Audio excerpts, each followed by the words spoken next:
শৃঙ্খলা বাহিনীর সদস্যরা। পাশাপাশি বিএনপি, জামায়াত সহ রাজনৈতিক দলের সদস্যরাও বিভিন্ন পয়েন্টে অবস্থান নিয়েছেন। আইনশৃঙ্খলা পরিস্থিতি নিয়ে আরও জানতে রাজশাহী থেকে যুক্ত আছেন আমাদের সাথে মারুফ হাসান। মারুফ, আইনশৃঙ্খলা পরিস্থিতির কী অবস্থা দেখছেন আর কোনো অপ্রীতিকর ঘটনা ঘটেছে কিনা জানাবেন।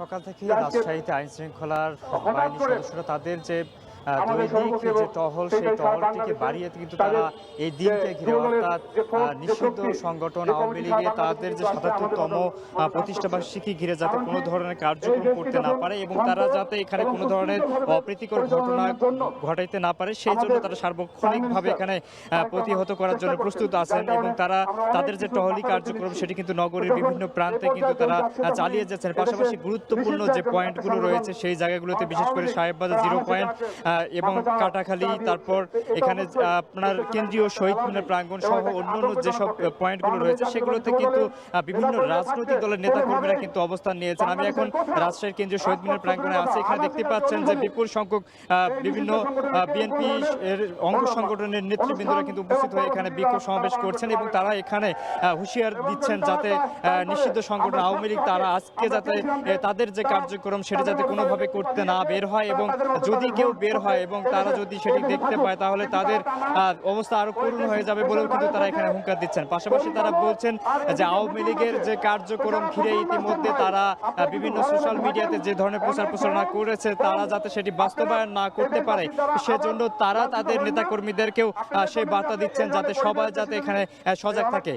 ইতিমধ্যে রাজশাহী মেট্রোপলিটনের পক্ষ থেকে আমরা দেখেছি যে ডোমিনেশন পেট্রোলিং যে টহল সেটি কিন্তু তারা পরিচালনা করেছেন এবং সকাল থেকেই নগরীর গুরুত্বপূর্ণ যে পয়েন্টগুলোর কথা বললাম সেখানে কিন্তু তারা তাদের বিভিন্ন চেকিং কার্যক্রম কিন্তু পরিচালনা করছেন এবং সন্দেহভাজন যারাই আছেন তাদেরকে কিন্তু বিভিন্ন ধরনের জিজ্ঞাসাবাদ তারা কিন্তু করছেন।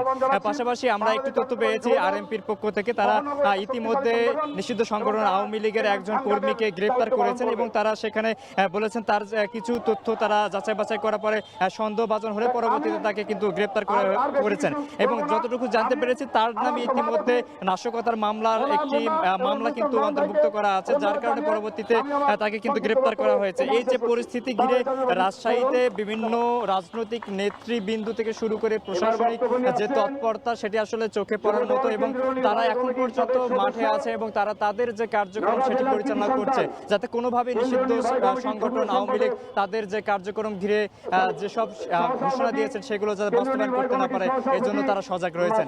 রাজশাহী থেকে এই ছিল আমার কাছে এখন পর্যন্ত সবশেষ তথ্য। রাজশাহীর আইন শৃঙ্খলা পরিস্থিতির খবর জানাচ্ছিলেন সহকর্মী মারুফ হাসান।